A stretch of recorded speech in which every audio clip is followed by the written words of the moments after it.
अध्याय 821। वह शायद इसके लिए उत्सुक नहीं होगी। रुआन यकियान के शब्दों को सुनने के बाद हे नान की अभिव्यक्ति ठंडी रही, थोड़ा भी आश्चर्यचकित नहीं हुआ, और यहाँ तक कि उसकी आंखों का भाव भी ठंडा हो गया। अब तुम मुझे ये सब बताकर क्या करना चाहते हो? उन्होंने सीधे मुद्दे की जड़ पर प्रहार किया। मैं मूल रूप से परीक्षण करने के लिए मियामियान से बाल लेना चाहता था, लेकिन मियामियान मेरे प्रति कुछ हद तक प्रतिरोधी है। मेरे पास कोई मौका नहीं था, इसलिए मैं आपकी मदद मांगना चाहता था। आप और मियामियान डेटिंग कर रहे हैं, और आपके पास उससे संपर्क करने के अधिक अवसर हैं। रुआन यकियान ने स्पष्ट रूप से अपना इरादा बताया। उसे लगा कि हे नान के पास उसे मना करने का कोई कारण नहीं है, इसलिए उसे इस बात की बिल्कुल भी चिंता नहीं थी कि हे नान उसे अस्वीकार कर देगा। क्या तुम्हें लगता है मैं तुम्हारी मदद करूंगा? हे नान ने अपनी भौहें थोड़ी सी ऊपर उठाईं, उसके शब्दों में निहितार्थ को महसूस करते हुए। रुआन यकियान लड़खड़ा गया और कहा, जियानान, अगर मियामियान वास्तव में मियामियान है तो ये सभी के लिए एक खुशी का अवसर होगा। कोई भी आपके और मियामियान के एक साथ होने पर आपत्ति नहीं करेगा। क्या आपको लगता है कि दूसरों की आपत्तियां मायने रखती हैं? उन्होंने नान ने ठंडे स्वर में जवाब दिया। रुआन यकियान का मुंह घूम गया। वह थोड़ी देर के लिए रुके, फिर कहा, मैंने मियामियान की पृष्ठभूमि की जांच की है। उसके पालक माता पिता ने एक व्यक्ति के रूप में कभी उसकी परवाह नहीं की। उसका बचपन कठिन था। उसने कभी भी परिवार की गर्मजोशी का अनुभव नहीं किया। एक बार यह पुष्टि हो गई कि वह मेरी बहन है। उसके आसपास कई और रिश्तेदार होंगे, प्यार करने वाले माता पिता, भाई और चाचा जो पहले छूट गए थे। उनकी भरपाई की जा सकती है मिस रुआन के लेबल के साथ। कोई भी उसे धमकाने की हिम्मत नहीं करता है। फिर से कम रुआन यकियान के विचार में ये सब शेन मियामियान के लिए फायदेमंद था, बिना किसी नुकसान के। हे नान की आवाज़ गहरी हो गई। आप जिन लाभों की बात करते हैं, हो सकता है कि उसे उनकी बिल्कुल भी परवाह न हो। रुआन यकियान का गला रुंध गया। एक लंबे विराम के बाद उसने कहा, यदि आप मेरी मदद नहीं करते हैं तो मैं केवल कुछ और बार उससे मिलने जा सकता हूँ। क्या तुम मुझे धमकी दे रहे हो? हे नान की आवाज़ और भी ठंडी हो गई। मियामियान को ढूंढना आसान नहीं है। मैं उसे बाहर कष्ट सहते नहीं रहने दे सकता। रुआन यकियान दृढ़ता से खड़ा रहा। आप बेहतर जानते हैं कि मियामियान ने कितना कष्ट सहा है। मुझे पता है कि वह अब अच्छा कर रही है, लेकिन उसके सबसे कठिन समय के दौरान मुझे वह नहीं मिली। उसके भाई के रूप में मैंने अपना कर्तव्य पूरा नहीं किया, इसलिए मुझे उसकी भरपाई करनी होगी। हे नान उठ खड़ा हुआ। अपने विचारों को उस पर मत थोपो। अपनी योजनाएं अपने पास रखो। हाल ही में तुम लोगों के कारण उसका मूड खराब हो गया है। यदि तुम उसे फिर से परेशान करोगे तो मुझे दूसरा अपार्टमेंट खरीदने में कोई आपत्ति नहीं होगी। निहितार्थ स्पष्ट था। यदि रुआन यकियान फिर से शेन मियामियान को खोजने गया तो वह शेन मियामियान को छिपाने के लिए एक और अपार्टमेंट खरीद लेगा, जिससे उनके लिए उसे ढूंढना असंभव हो जाएगा। रुआन यकियान के पास शब्द नहीं थे। जियानान, मियामियान मेरी बहन है और मैं भविष्य में शादी करके तुम्हारा चाचा बनूंगा। क्या तुम वाकई ऐसा करना चाहते हो? उद्धरण चिन्ह। डीएनए परीक्षण के नतीजे अभी तक नहीं आए हैं। अभी इस बारे में बात करना जल्दबाजी होगी, हे नान ने ठंडे स्वर में जवाब दिया। रुआन यकियान। उद्धरण चिन्ह उद्धरण चिन्ह। दोनों व्यक्तियों ने थोड़ी देर के लिए एक ठंडी, दृढ़ दृष्टि का आदान प्रदान किया। रुआन यकियान ने अनिच्छा से समझौता किया। मियामियान को वर्तमान में हे नान से प्यार था और वह निश्चित रूप से उसके पक्ष में खड़ा होगा। अब हे नान का विरोध करना स्पष्ट रूप से बुद्धिमानी नहीं थी। तो मुझे बताओ, तुम्हें क्या मदद करनी पड़ेगी? उद्धरण चिन्ह। हे नान की भौहें सख्त हो गईं। अभी उसे अपनी पढ़ाई पर ध्यान केंद्रित करने दें। उसके जीवन में बाधा न डालें। बाकी सब कुछ उसके स्नातक होने तक इंतजार कर सकता है।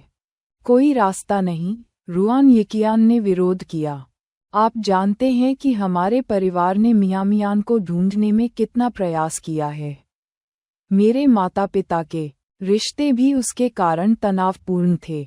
अब जब हमने आखिरकार उसे ढूंढ लिया है और फिर से मिल सकते हैं, तो आप चाहते हैं कि हम कुछ और साल इंतजार करें।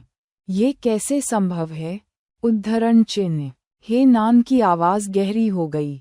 उसने जो सहा है उसकी तुलना में आपके लिए इसका क्या मतलब है? उद्धरण चिन्ह। 1 दशक से अधिक समय तक किसी ने उसकी परवाह नहीं की। और आज भी उसे वह पहली बार याद है जब उसने उसे पहली बार देखा था।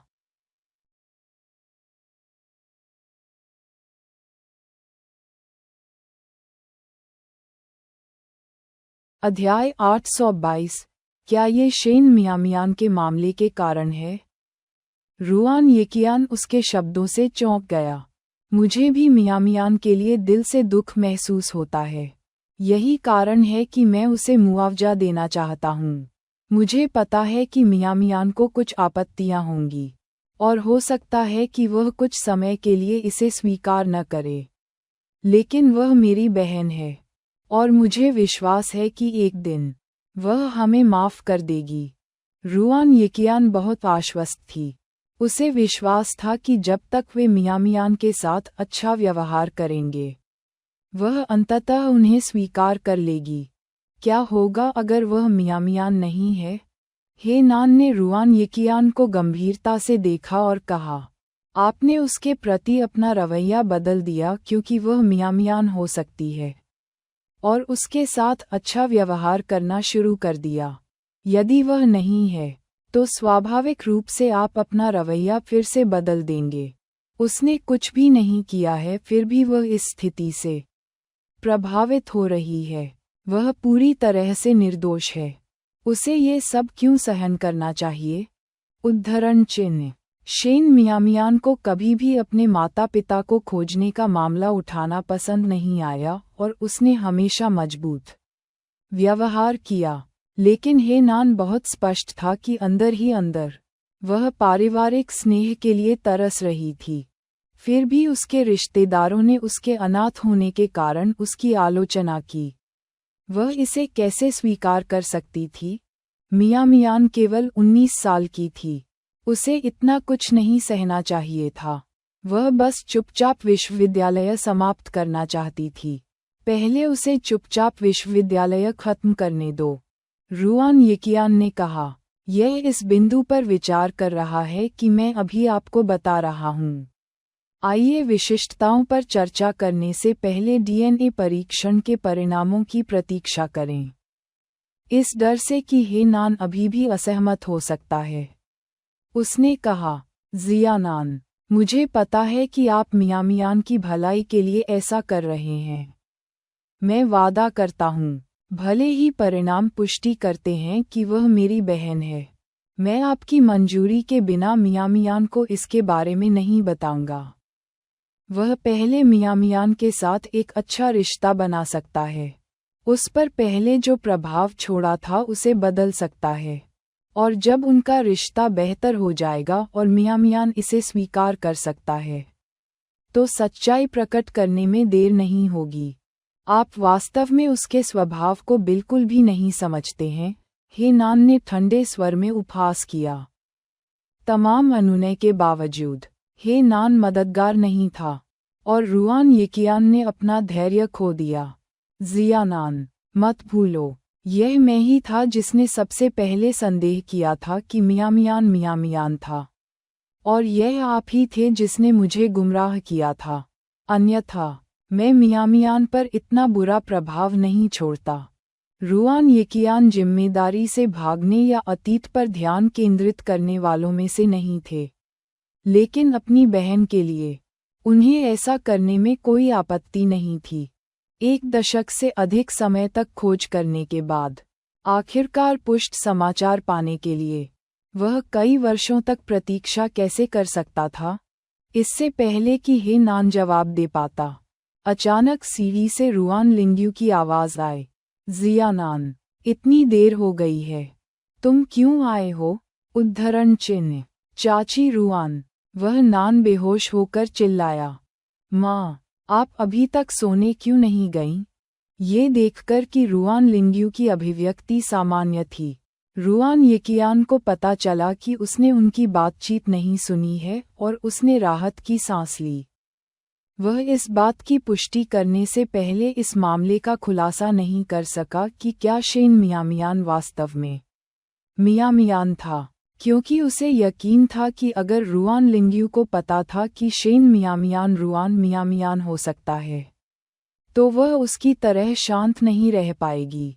यदि स्थिति बढ़ गई और यह गलतफहमी निकली, तो शेन मियामियान वास्तव में एक निर्दोष शिकार था। तब रुआन लिंग्यू शेन मियामियान को और भी अधिक तुच्छ समझेगा। मैं पानी के लिए उठी और देखा कि नीचे की मंजिल पर रोशनी जल रही है, इसलिए मैं जांच करने के लिए नीचे आए। रुआन लिंग्यू सीढ़ियों से नीचे चली गई। हे नान पर नजर डाली, उसके असामान्य ठंडे व्यवहार को देखा और शेन मियामियान की तलाश के बारे में पिछली घटना को याद करते हुए उसने पूछा, जिया नान, आप इतनी देर से यहाँ आए, क्या ये शेन मियामियान की वजह से है? उद्धरण चिन्ह। रुआन येकियान और हे नान दोनों ने एक ही समय में भौहें चढ़ा लीं, ये सोचकर कि रुआन लिंग्यू ने वास्तव में कुछ सुना होगा। उनके हाव भाव को एक समान देखकर रुआन लिंग्यू ने सोचा कि उसने सही अनुमान लगाया है। उसकी अभिव्यक्ति अचानक बदल गई। जिया नान, मुझे पता है कि मियामियान की मेरी यात्रा कुछ हद तक अचानक थी, लेकिन वह लड़की काफी स्पष्टवादी है, बड़ों के प्रति कोई सम्मान नहीं दिखाती है और कोई भी नुकसान सहने को तैयार नहीं है। उसने तुमसे क्या कहा? क्या उसने कहा कि मैं तुम्हारे परिवार से शिकायत करने जा रही हूँ? उद्धरण चिन्ह। अध्याय 823। मियामियान। दादाजी यहाँ हैं। जिस समय उसने उल्लेख किया कि वह शेन मियामियान से मिलने गई थी, हे नान का चेहरा काला पड़ गया। आंटी रुआन, यदि आपको मुझसे कोई असंतोष है, तो आप सीधे मुझे बता सकती हैं। उसकी तलाश करने की कोई आवश्यकता नहीं है। मैं नहीं चाहता कि कोई उसके मूड को प्रभावित करे। उसकी अभिव्यक्ति को अचानक बदलते देखकर रुआन लिंग्यू को तुरंत कुछ एहसास हुआ। आप शेन मियामियान की वजह से नहीं आए? उद्धरण चिन्ह। क्या ऐसा हो सकता है कि उसने गलत समझा हो और शेन मियामियान ने शिकायत नहीं की हो? माँ, जियानान यहाँ आया क्योंकि मैंने उससे ऐसा करने को कहा था। मेरे पास कुछ व्यावसायिक मामले हैं जिन पर मैं उसके साथ चर्चा करना चाहता था। रुआन येकियान बहुत परेशान था। वह नान पहले से ही मियामियान के प्रति अपने परिवार के पिछले बुरे रवैये को लेकर कुछ हद तक नाराज था, और अब रुआन लिंग्यू ने भी मियामियान से संपर्क करने की बात स्वीकार कर ली थी। रुआन लिंग्यू। उद्धरण चिन्ह उद्धरण चिन्ह। तो क्या लड़की ने सचमुच शिकायत नहीं की थी? ऐसा लगता था कि वह युवा लड़की सचमुच गहरे विचारों वाली थी। वह मामलों को अपने तक ही सीमित रखने में सक्षम थी। भले ही वह दशकों तक जीवित रही, फिर भी एक युवा लड़की से उसका कोई मुकाबला नहीं था। ये देखकर कि माहौल कुछ खराब था, रुआन येकियान ने कहा, देर हो रही है जियानान, आप आज अपनी यात्रा से थक गए होंगे। आपको जल्दी वापस जाना चाहिए और आराम करना चाहिए। हम इस मामले पर कल बात कर सकते हैं। आखिरकार, ये सिर्फ आज रात के लिए जरूरी नहीं है। हे नान को विदा करने के बाद रुआन येकियान ने रुआन लिंग्यू को सीढ़ियों से ऊपर ले जाया। वह अपने पिता के अध्ययन कक्ष में गया। रुआन मियामियान की एक तस्वीर उठाई जब वह बच्ची थी और उसे देखने लगा। जितना अधिक उसने देखा, उतना ही अधिक उसे महसूस हुआ कि वह शेन मियामियान से मिलती जुलती है, जिसके परिणामस्वरूप उसके मुंह के कोनों पर एक कड़वी मुस्कान तैर गई। वह उस समय और अधिक दृढ़ क्यों नहीं हुए, और शेन मियामियान के बारे में अधिक जांच क्यों नहीं की? उसकी बहन केवल 2 या 3 साल की थी जब वह बोलना सीखकर लापता हो गई थी। बाद में उसकी तस्करी लिचेंग में कर दी गई। वहाँ के लोगों के साथ अधिक बातचीत करने के बाद उसने उनकी बोली सीखी होगी, क्योंकि बच्चों की भाषा क्षमताएं स्वाभाविक रूप से मजबूत होती हैं। अब जब चीजें इस बिंदु तक पहुंच गई हैं, तो उसने हेनान को नाराज कर दिया है और साथ ही मियामियान को उनका विरोध करना शुरू कर दिया है, जिससे वास्तव में उसके लिए सिरदर्द पैदा हो गया है। अगली सुबह शेन मियामियान जल्दी उठ गया। उसने पिछली रात के अनसुलझे मुद्दों पर विचार करना बंद करने का फैसला किया। रुआन मियामियान अनिवार्य रूप से पाया गया था, और यदि बिग ब्रदर उसके साथ संबंध तोड़ना चाहता था, तो वह इसे स्वीकार कर लेगी। यदि बिग ब्रदर को पता चला कि वह वास्तव में उसे पसंद करता है, तो उसके लिए अनावश्यक रूप से चिंता करने का और भी कम कारण है। इस प्रकार शेन मियामियान के मूड में कुछ हद तक सुधार हुआ। चूंकि दादाजी पिछले सप्ताह नहीं आए थे, इसलिए उसने अनुमान लगाया कि वह इस सप्ताह आ सकते हैं। इसलिए वह और यांग जियाओक्सी नाश्ता करने के बाद बाजार गए, कुछ खाना खरीदा और दोपहर के भोजन के लिए कुछ अतिरिक्त स्वादिष्ट पकाने की योजना बनाई। जैसे ही वह दोपहर का खाना बना रही थी, दादाजी आ गए, संभवतः क्योंकि वह पिछले सप्ताह नहीं आया था। इस सप्ताह वह काफी पहले आ गया। जैसे ही वह आया, यांग शियाओक्सी उत्साह से रसोई के दरवाजे की ओर भागी। मियाँ मियाँ, दादाजी यहाँ हैं। दादाजी को अतीत के बारे में कहानियाँ सुनाना पसंद था, ऐसी कहानियाँ जो यांग जियाओक्सी ने पहले नहीं सुनी थीं, और उन्हें सुनने में उन्हें बहुत मज़ा आता था। तो दादाजी को आया देखकर वह बहुत खुश हुई। शोर सुनकर शेन मियामियान रसोई से बाहर चला गया। ये देखकर कि दादाजी ठीक दिख रहे हैं, उसने राहत की सांस ली कि शायद वह इस सप्ताह भूखे नहीं रहे, और चिंता से पूछा, दादाजी, आप पिछले सप्ताह क्यों नहीं आए? क्या आप किसी परेशानी में पड़ गए थे? उद्धरण चिन्ह। पिछले हफ्ते मेरा पोता वापस आया। वह घर में परेशानी पैदा कर रहा था, और मुझे डर था कि वह तुम्हारे साथ मेरे संबंध का पता लगाएगा और फिर तुम्हें परेशान करेगा। इसलिए मैं नहीं आया। बूढ़े श्रीमान अब खुले तौर पर अपने ही पोते के बारे में बुरा बोल रहे थे। लंबे समय से अधिक अनुकूल दृष्टिकोण अपना रहे थे। शेन मियामियान और यांग जियाओक्सी को उसकी बातों पर कोई संदेह नहीं था। मैं जाऊंगा और खाना पकाना समाप्त कर दूंगा। ये जल्द ही तैयार हो जाएगा। आप और शियाओक्सी थोड़ी देर बैठेंगे और बातचीत करेंगे। ठीक है, ठीक है। बूढ़े श्रीमान ने युवा लड़की के खाना पकाने के कौशल की सराहना करते हुए बार बार सिर हिलाया। वह पिछले आधे महीने से उसे खाना पकाने के लिए तरस रहा था। अध्याय 824। मेरा पोता वास्तव में नहीं समझता। आंगन में केवल यांग जियाओक्सी और दादाजी ही बचे थे। चूंकि वे सभी एक दूसरे से परिचित थे, इसलिए यांग शियाओक्सी ने शब्दों में कोई कमी नहीं की। दादाजी, आपके जैसे पोते के लिए आप उसे छोड़ भी सकते हैं। जब उसके पास पैसे खत्म हो जाएंगे और भूख लगेगी, तो वह खुद काम करना शुरू कर देगा। आप उसे इस तरह लाड प्यार नहीं कर सकते। एक वयस्क व्यक्ति अभी भी समर्थन के लिए अपने दादाजी पर निर्भर है। ये स्पष्ट रूप से अपमानजनक है। दादाजी, उन्होंने अभी बोलना भी शुरू नहीं किया था, तभी उन्होंने आह भरते हुए कहा, ऐसा नहीं है कि मैं अपने पोते के बारे में बहुत चिंतित हूँ।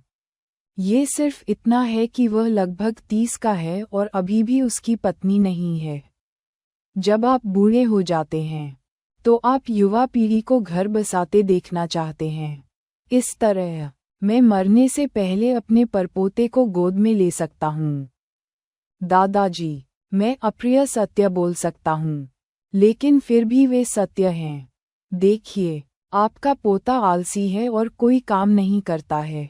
अगर उसे पत्नी मिल भी जाए, तो वह उसका समर्थन कैसे कर सकता है? ये किसी लड़की का जीवन बर्बाद करने जैसा है। उद्धरण चिन्ह।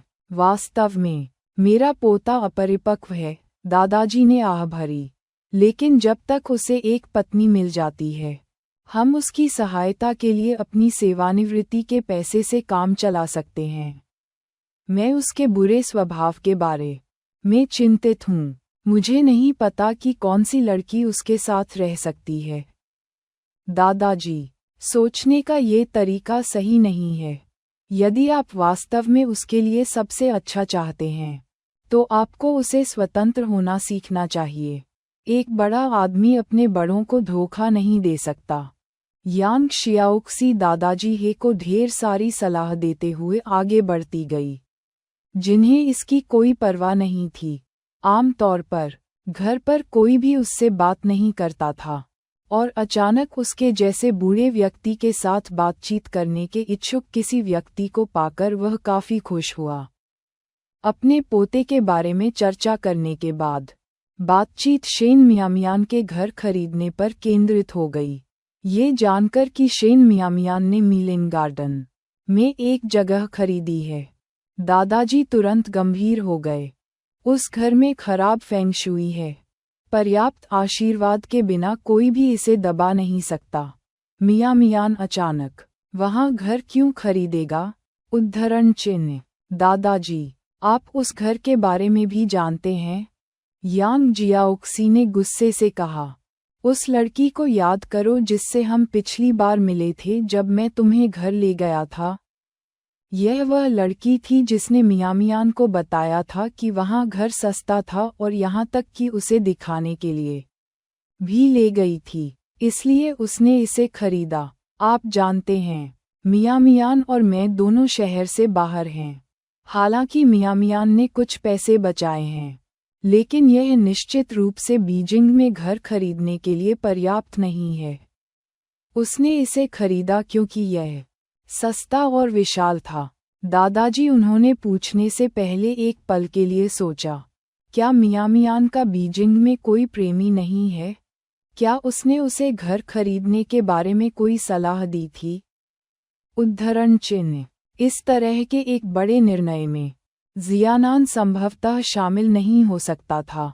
मियामियान उससे पूछने वाली थी, लेकिन किस्मत से ऐसा हुआ कि वह उस दिन एक व्यापारिक यात्रा पर गया हुआ था। मियामियान को उससे पूछने का मौका नहीं मिला और उसने खुद ही घर खरीदने का फैसला किया। घर पहले ही खरीदा जा चुका था और रखने के लिए कोई रहस्य नहीं था, इसलिए यांग शियाओक्सी ने पीछे नहीं हटे। तभी दादाजी ही को ख्याल आया कि हेनान वास्तव में व्यापार के सिलसिले में बाहर गया था और कल ही लौटा है। उसने अचानक कुछ दिल खोलकर हंसते हुए कहा, युवा लड़की का कितना सौभाग्य है। उद्धरण चिन्ह। ये सुनकर यांग शियाओक्सी की आंखें तुरंत चमक उठीं। दादाजी, क्या आप ये कहना चाहते हैं कि मियामियान उस घर की फेंगशुई को दबा सकता है? उद्धरण चिन्ह। दादाजी ने कहा, मियामियान का चेहरा कहता है कि वह धन्य है। वह निश्चित रूप से इसे दबाने में सक्षम होगी। यह एक राहत की बात है। मुझे पहले से ही चिंता थी कि मियामियान इसे दबा नहीं पाएगा। वह घर अविश्वसनीय रूप से भयावह है। जब मियामियान और मैं उस दोपहर को घर देखने गए, तो वह लगभग एक पेड़ की शाखा की चपेट में आ गई थी। यांग जियाओक्सी ने शुरुआत से अंत तक घटना का वर्णन करते हुए कहानी को स्पष्ट रूप से सुनाया। दादाजी ने सुनते ही अपनी भौहें सिकोड़ लीं। उस घर की फेंगशुई वास्तव में समस्याग्रस्त है। हालांकि मियामियान धन्य है। सुरक्षा के लिए उसे कम जाना चाहिए। अगर उसे वास्तव में जाना है, तो उसे अपने प्रेमी को अपने साथ रखना चाहिए। अध्याय 825। यहाँ क्या हो रहा है? जियानान एक मजबूत और शक्तिशाली उपस्थिति वाला एक सैनिक था, जो ऐसे फेंग शुई को दबाने के लिए उपयुक्त था। हे नान के बारे में बोलते हुए यांग जियाओक्सी फिर से आहें भरने से खुद को रोक नहीं पाई और कहा, दादाजी, आप इसे नहीं देख सकते हैं।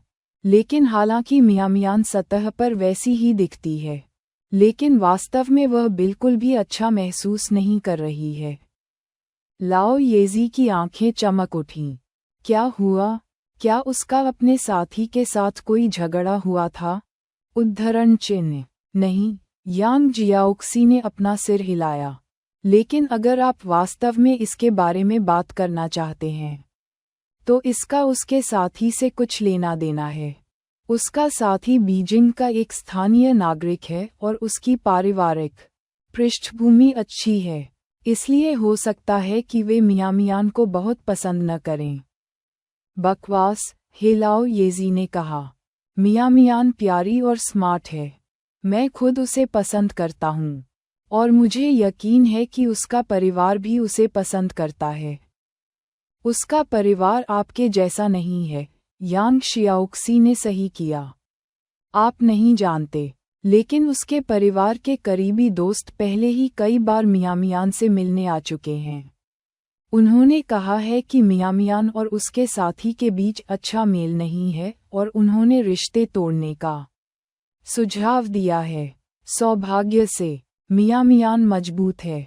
अगर कोई और होता तो उन्होंने अब तक हार मान ली होती। यांग शियाओक्सी को शेन मियामियान की ओर से गुस्सा आया।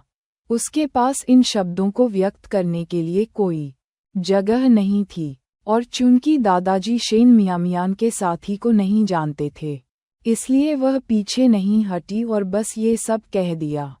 हे लाओ येजी की अभिव्यक्ति थोड़ी गहरी हो गई। ये हो रहा है?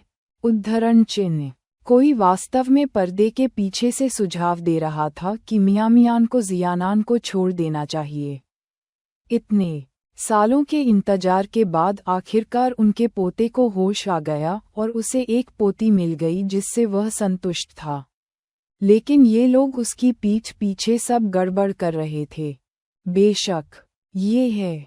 हे लाओ येजी की नाराजगी देखकर यांग शियाओक्सी ने सोचा कि उसने अपना गुस्सा साझा किया है और भी अधिक उत्साह से बोली, दादाजी, आप इसे सुनकर नाराज हो गए हैं, है ना?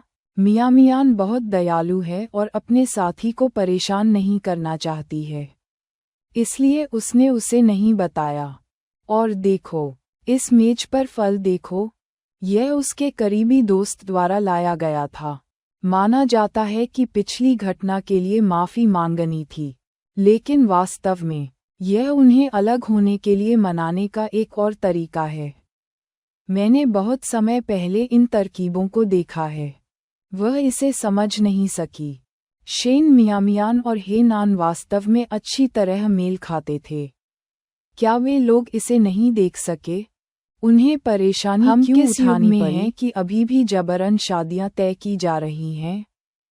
ऐसा लग रहा था कि हे लाओ येजी वास्तव में क्रोधित हो गए थे। उन्होंने गुस्से में कहा, इन लोगों के पास बहुत अच्छे दिन हैं। वे अपने स्वयं के मामलों को भी संभाल नहीं सकते हैं, लेकिन फिर भी दूसरों के बारे में चिंता करते हैं। बिल्कुल, यांग जियाओक्सी ने जोर देकर सिर हिलाया। दोनों कुछ देर तक स्थिति के बारे में बात करते रहे और यांग जियाओक्सी ने हे लाओ येजी को वह सब कुछ बताया जो वह जानती थी। लगभग 15 मिनट के बाद शेन मियामियान ने खाना बनाना समाप्त कर दिया और यांग शियाओक्सी ने व्यंजन परोसने में मदद करने के लिए जल्दबाजी की। उन दोनों ने चुपचाप पिछली बात दोबारा नहीं उठाई।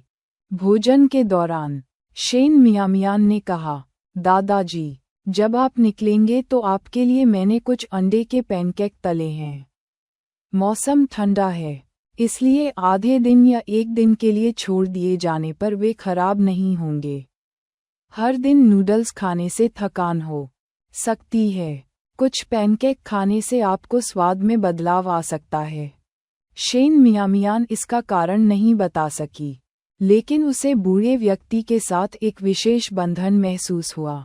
उसका अपना कोई करीबी रिश्तेदार न होने के कारण वह उसके साथ ऐसा व्यवहार करती थी मानो वह उसका अपना दादा हो। अच्छा, अच्छा, हे लाओ येजी ने हंसते हुए अपना सिर हिलाया। फिर अचानक कहा, मियाँ मियाँ लड़की, तुम इन दिनों कड़ी मेहनत कर रही हो। अगले रविवार तुम दोनों मेरे घर भोजन के लिए आओ। इतना समय हो गया है और तुम मेरी देखभाल कर रहे हो। मैंने तुम्हें अभी तक रात के खाने के लिए आमंत्रित नहीं किया है। उद्धरण चिन्ह उद्धरण चिन्ह। शेन मियामियान और यांग जियाओक्सी अचंभित हो गए और एक दूसरे पर हैरानी भरी निगाहें डालने लगे। अध्याय 826 मुठभेड़ 1। उन्होंने गलत तो नहीं सुना था। बूढ़ा उन्हें भोजन के लिए आमंत्रित कर रहा था। बूढ़े दादाजी, अगर हम आपके घर आएं तो क्या यह असुविधाजनक नहीं होगा? क्या आपने यह नहीं कहा कि आपका पोता जानता है कि हमारे बीच अच्छे संबंध नहीं हैं? उद्धरण चिन्ह। बूढ़े मास्टर बिल्कुल भी असहज नहीं हुए और बोले, कोई चिंता नहीं, वह 10 या 15 दिनों में एक बार भी वापस नहीं आते। इससे कोई फर्क नहीं पड़ेगा। जब समय आए तो बस कह देना कि तुम मेरी दूर की पोती हो। किसी को कुछ भी शक नहीं होगा। अच्छा तब, शेन मियामियान ने सहमति में सिर हिलाया, क्योंकि उसने और यांग जियाओक्सी ने और कुछ भी योजना नहीं बनाई थी। बूढ़े आदमी के घर जाना एक अच्छा विचार था, और अगर उन्हें बाद में उसके बारे में चिंता होती तो वे उससे दोबारा मिल सकते थे। उसकी सहमति देखकर बूढ़े मास्टर ने हंसते हुए कहा, अगले हफ्ते बस घर पर रुको, मैं तुम्हें लेने के लिए किसी को बुलाऊंगा। शेन मियामियान। उद्धरण चिन्ह उद्धरण चिन्ह। क्या किसी ने उन्हें उठाया है? जिस तरह से उन्होंने ये कहा, ऐसा लगा मानो वे किसी हाई प्रोफाइल व्यक्ति से बात कर रहे हों। हालांकि यांग जियाओक्सी ने ज्यादा नहीं सोचा और बार बार सिर हिलाया। बूढ़े दादाजी, हम एक दूसरे को बहुत लंबे समय से जानते हैं। फिर भी मियामियान और मैं कभी आपके घर नहीं आए। आप पिछले हफ्ते नहीं आए थे।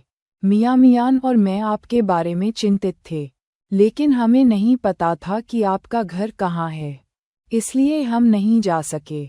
अगले हफ्ते मैं आपको उस जगह से परिचित कराने के लिए वहां ले जाऊंगा। उसके बाद जब भी आप मुझसे मिलने आना चाहें तो आ सकते हैं। मेरे पास सब्जियों का एक बड़ा आंगन है और आप अगली बार कुछ सब्जियां अपने साथ भी ले जा सकते हैं। उसे आश्चर्य हुआ कि अगर लड़कियों को उसकी असली पहचान पता चली तो उनकी प्रतिक्रिया क्या होगी। बहुत अच्छा लगता है। यांग जियाओक्सी ने खुशी से सहमति में सिर हिलाया। हालांकि शेन मियामियान ने उत्सुकता से बूढ़े मास्टर की ओर देखना शुरू किया और अचानक महसूस किया कि वह एक अकेले बूढ़े व्यक्ति जितना सरल नहीं था। स्वाभाविक रूप से पुराने मास्टर ने शेन मियामियान के संदेह पर भी ध्यान दिया। ये लड़की यांग जियाओक्सी से अधिक होशियार और चौकस थी। उसे उसकी बातों से कुछ अजीब सा एहसास हुआ होगा। फिर भी उसने ऐसा व्यवहार किया मानो उसने कुछ भी नोटिस नहीं किया हो और कुछ भी प्रकट नहीं किया हो। वे तीनों अपना भोजन आधा कर चुके थे, प्रसन्नतापूर्वक बातें कर रहे थे। तभी अप्रत्याशित रूप से हे नान अचानक आ गया। शेन मियामियान और यांग जियाओक्सी ने अपना ध्यान हे नान पर केंद्रित कर दिया। वे ओल्ड मास्टर हे की अभिव्यक्ति में बदलाव से पूरी तरह से बेखबर थे। बड़े भाई, क्या तुमने खाना खाया? शेन मियामियान ने चिंता से पूछा। अभी तक नहीं, उसने नान ने थोड़ा सिर हिलाया। मैं तुम्हारे लिए एक कटोरा और चॉपस्टिक लाऊंगा। यांग जियाओक्सी ने उत्साहपूर्वक स्वेच्छा से भाग लिया और रसोई में चली गई। कुछ ही देर में वह टेबलवेयर का एक सेट लेकर लौटी। बड़े भाई, आप यहाँ जाएं। हे नान शेन मियामियान के बगल में पत्थर के स्टूल पर बैठा था, लेकिन उसकी नज़र पुराने मास्टर हे की ओर थी।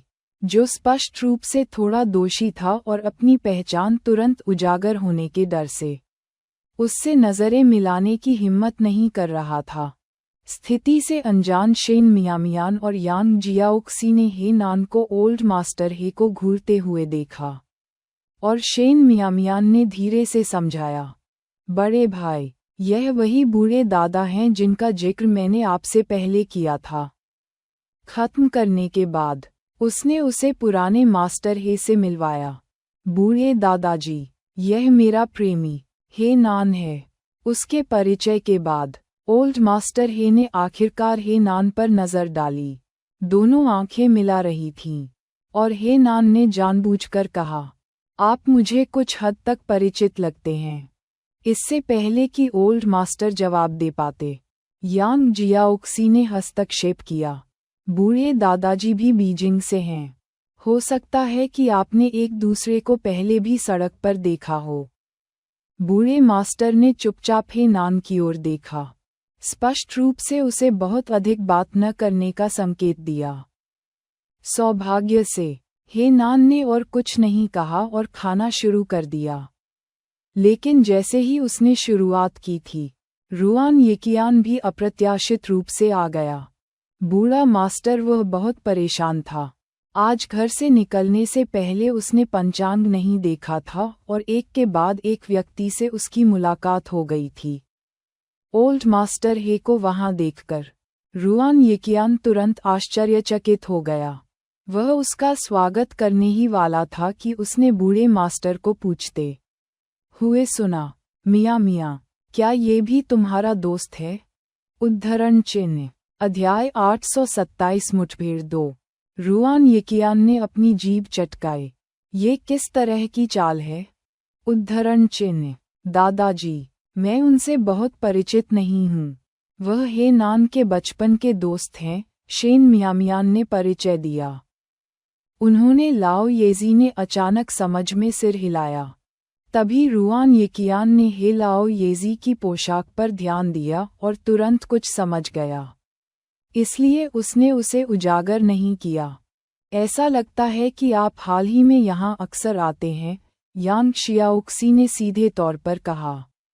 क्योंकि रुआन येकियान चेंग जिनिंग की चचेरी बहन थी, इसलिए उसके मन में उसके बारे में बहुत अच्छी धारणा नहीं थी। शेन मियामियान ने भी उसकी ओर देखा और कहा, बड़े भाई रुआन, क्या इस बार आने के लिए आपको किसी चीज़ की ज़रूरत है? उद्धरण चिन्ह। रुआन येकियान ने अपना गला साफ किया और समझाया, मैं यहाँ जियानान को ढूंढने आया हूँ। मुझे उसके साथ कुछ चर्चा करनी है। जब मैं उसे उसकी कंपनी में नहीं ढूंढ सका, तो मैंने अनुमान लगाया कि वह यहाँ हो सकता है। उसका कारण काफ़ी उचित था, इसलिए शेन मियामियान को कोई संदेह नहीं था। विनम्रता के कारण उसने रुआन येकियान से पूछा कि क्या उसने खाया है, और जैसा कि कोई उम्मीद कर सकता है, उसके पास चॉपस्टिक की एक और जोड़ी जोड़ने के अलावा कोई विकल्प नहीं था। आखिरकार रुआन येकियान को उन्हें खाते हुए देखना अच्छा नहीं होता, इसलिए मूल रूप से 3 लोगों के लिए बनाया गया भोजन 5 लोगों के समूह में बदल गया। सौभाग्य से उसने पर्याप्त भोजन पकाया, और यह सभी के लिए पर्याप्त था। भोजन सापेक्षिक सौहार्दपूर्ण ढंग से संपन्न हुआ। खाने के बाद हे लाओ येजी ने वापस जाने का सुझाव दिया क्योंकि हे नान और रुआन येकियान दोनों वहां थे। इसलिए शेन मियामियान ने इस बार उसे अधिक समय तक अपने पास नहीं रखा। उसने कुछ नूडल्स और फलों के साथ पहले तैयार किए गए पैनकेक पैक किए और उन्हें हे लाओ येजी को सौंप दिया। वह उसे वापस भेजना चाहती थी, लेकिन हे नान ने उसके लिए टैक्सी बुलाने का प्रस्ताव रखा, जिसे हे लाओ येजी ने मना नहीं किया।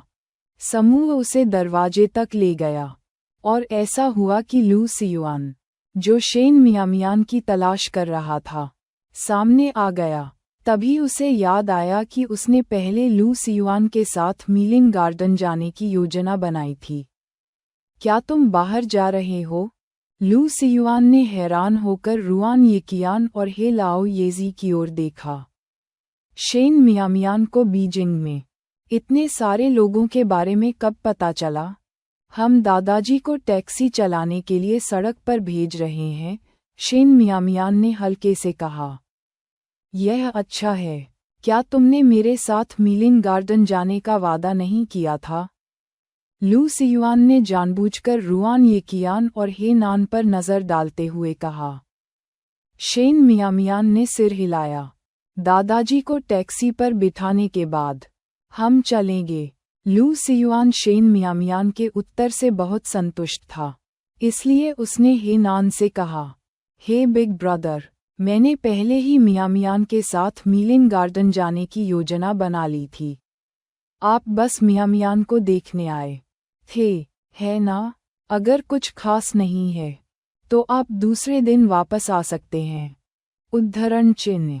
इससे पहले कि हे नान कुछ बोल पाता, हे लाओ येजी ने कहा, उस जगह पर अच्छी फेंगशुई नहीं है। यह अधिक लोगों के साथ सुरक्षित है। आप सभी एक साथ क्यों नहीं जाते? उद्धरण चिन्ह।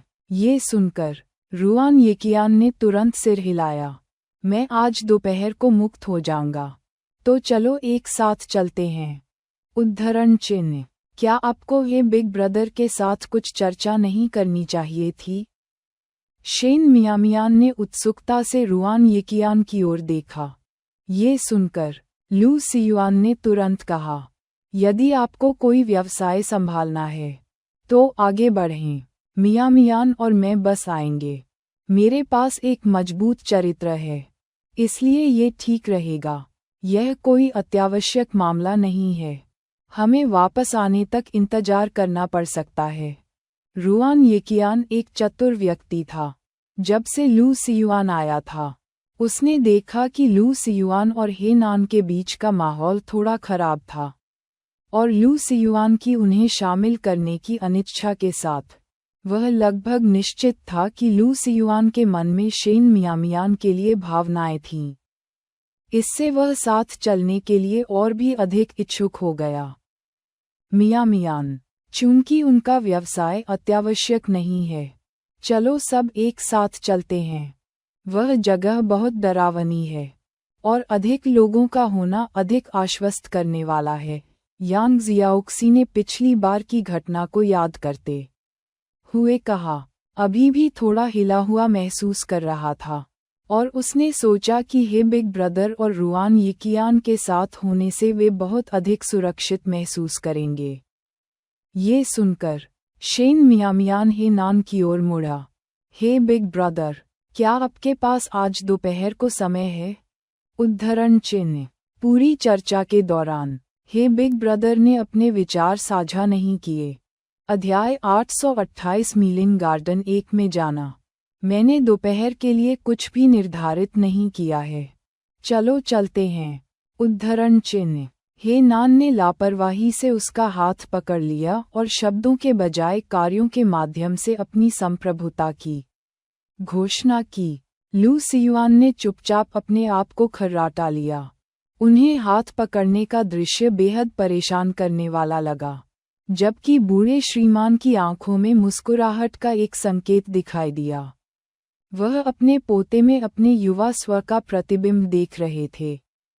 जब वे चौराहे पर पहुंचे तो हे नान ने एक टैक्सी बुलाई और मिस्टर हे को अपने रास्ते पर भेज दिया।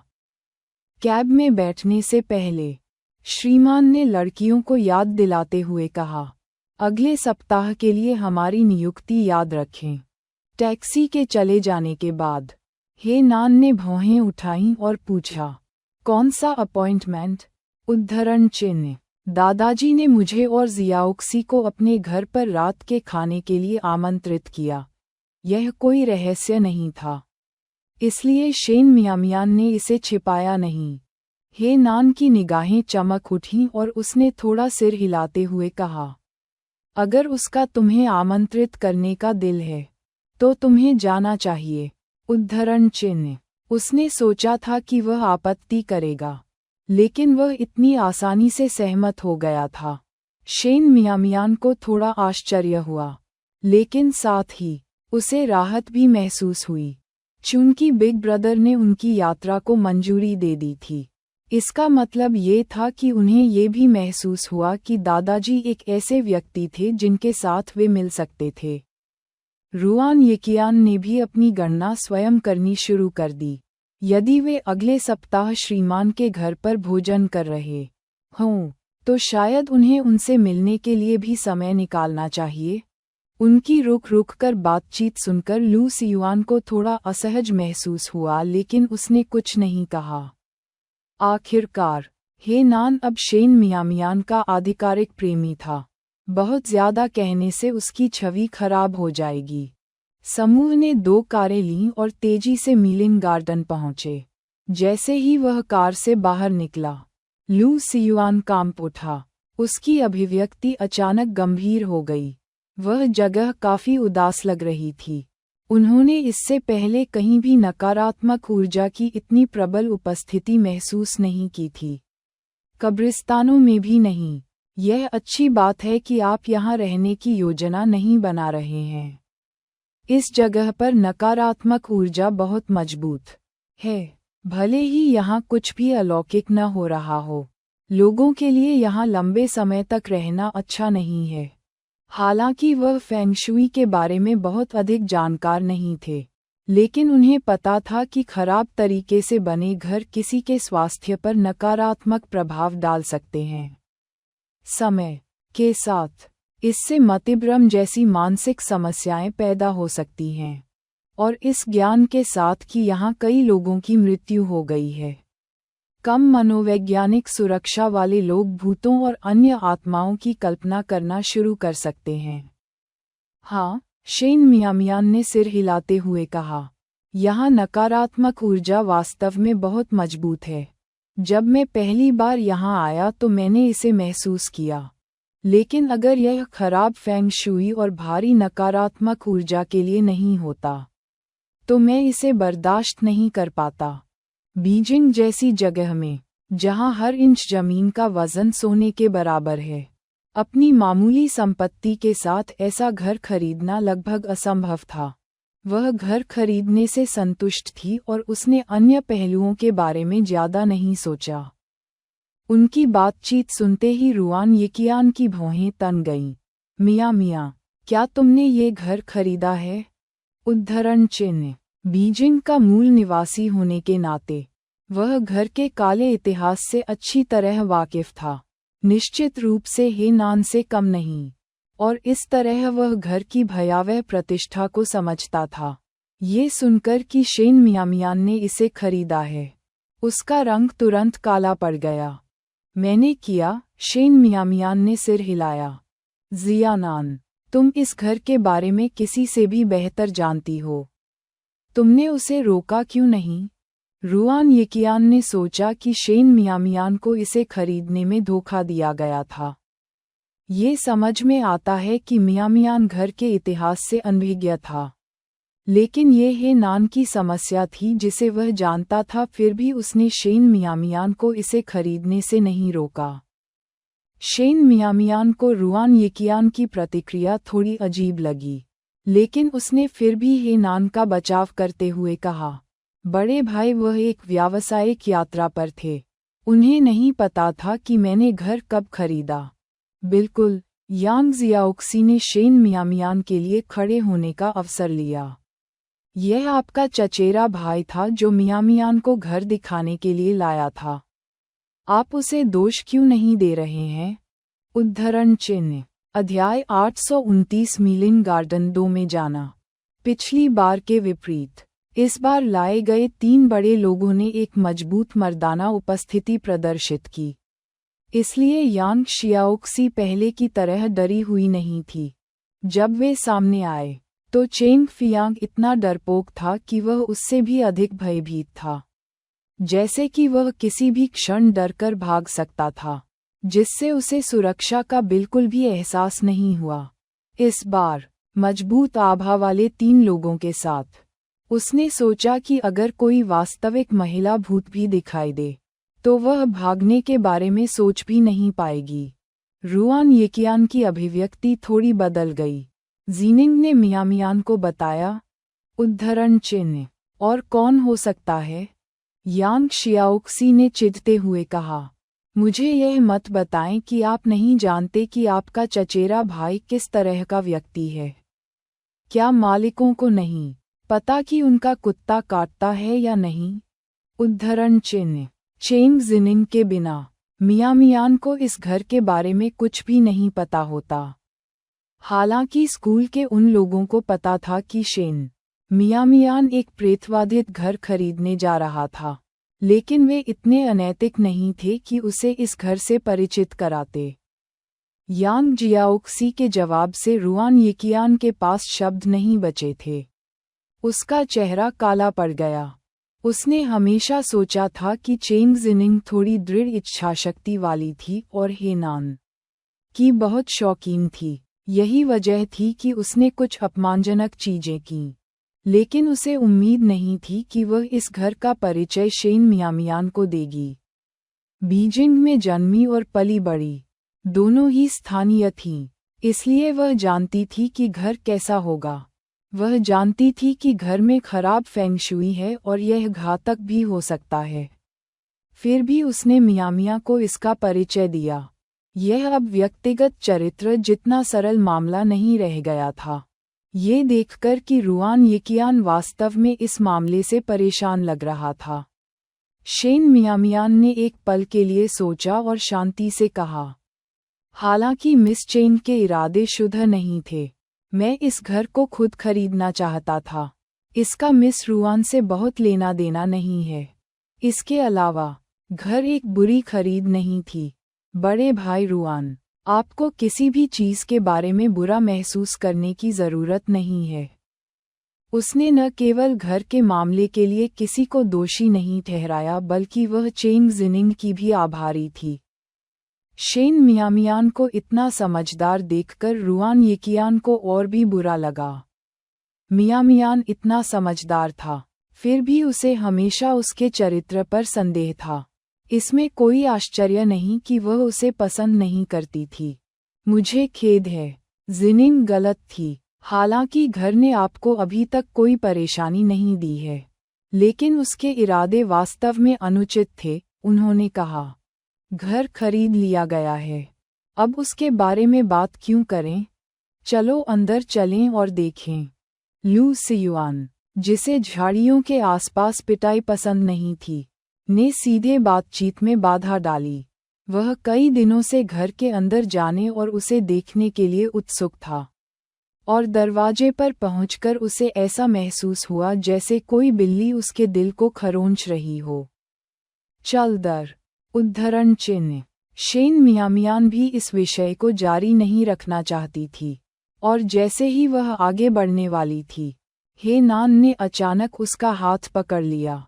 येकियान को रास्ता दिखाने दो। जैसे ही ये शब्द निकले, सभी के मुंह ठिठुर गए। शेन मियामियान ने थोड़ी शर्मिंदगी के साथ रुआन येकियान की ओर देखा, लेकिन उसने मना नहीं किया और पहले अंदर चला गया। हेनान ने शेन मियामियान का हाथ कसकर पकड़ लिया और उसके पीछे चला गया, जबकि यांग जियाओक्सी एक चोर की तरह लू सियुआन की बाह से चिपक गया और पीछे चला गया। सियुआन ने उसके कायरतापूर्ण व्यवहार को देखकर तिरस्कारपूर्वक कहा, यदि आप डरे हुए हैं तो बस प्रवेश द्वार पर प्रतीक्षा करें। मैं नहीं चाहती। यांग शियाओक्सी ने तुरंत इनकार में अपना सिर हिलाया। अगर मैं प्रवेश द्वार पर अकेली हूँ और कोई भूत मुझे खींच कर ले जाए, तो आप में से किसी को पता नहीं चलेगा। केवल एक मूर्ख ही वहां अकेले खड़ा रहना पसंद करेगा। दूसरों के साथ मिलकर रहना अधिक सुरक्षित था।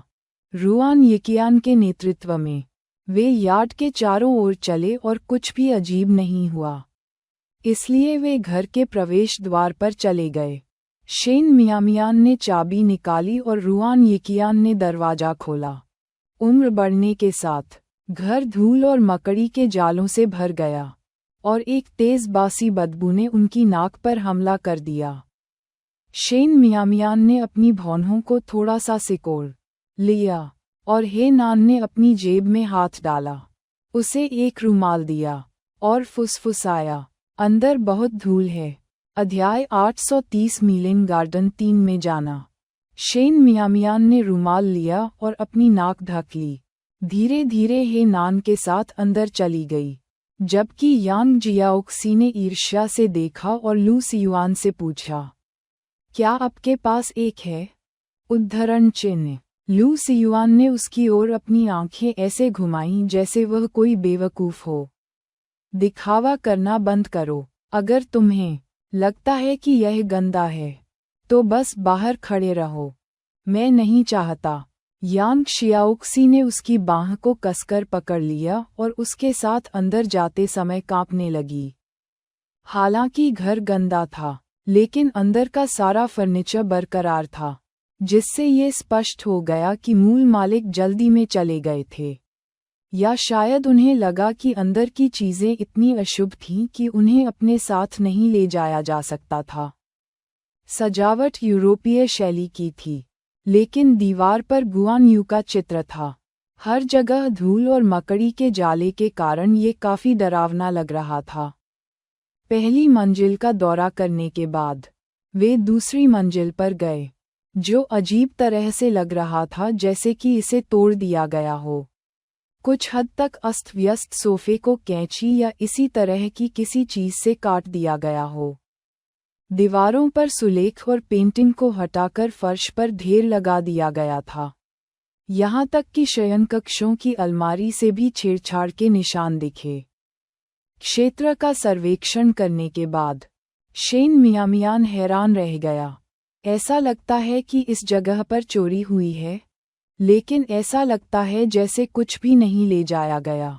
ये पेंटिंग इतनी करीने से व्यवस्थित हैं, वे इन्हें ले जाना चाहते होंगे, तो उन्होंने ऐसा क्यों नहीं किया? उद्धरण चिन्ह। क्या ऐसा हो सकता है कि जब कुछ हुआ तो मालिक बाहर जाने के बीच में था? लू सियुआन ने कहा, मुझे लगता है कि ये वस्तुएं मूल्यवान नहीं हैं। संभवतः मालिक इन्हें नहीं चाहते थे। इन्हें ले जाना चलते सोफे की तुलना में कम व्यवहारिक होगा, और यहाँ तक कि घर में बिस्तर और अलमारी भी काफी मूल्यवान लगते हैं। हालांकि उन्हें लकड़ी की सामग्री के बारे में ज्यादा जानकारी नहीं थी। ये देखते हुए कि कितने साल बीत चुके थे और अलमारियां और बिस्तर अभी भी अच्छी स्थिति में थे, वे निश्चित रूप से सस्ती सामग्री से नहीं बने थे। ये सुलेख कार्य और पेंटिंग किसी प्रसिद्ध कलाकार द्वारा नहीं बनाई गई थीं। वे मूलतः बेकार थे। आप सही कह रहे हैं। ये पेंटिंग वास्तव में बिस्तरों और अलमारी से कम मूल्यवान है। बिस्तर और अलमारी। रुआन येकियान अपनी बात आधी ही बोल रहा था कि अचानक चीख सुनकर वह चौंक गया। हालांकि वह काफी साहसी था, लेकिन ऐसी जगह पर रहना और कहीं से तेज चीख सुनना भयावह था। शेन मियामियान और लू सियुआन भी चौंक गए, लेकिन हे नान उनमें से सबसे शांत थे। जब वे मुड़े तो उन्होंने पाया कि चीख यांग जियाओक्सी की ओर से आई थी, और शेन मियामियान तुरंत चिंतित होकर, क्या हुआ?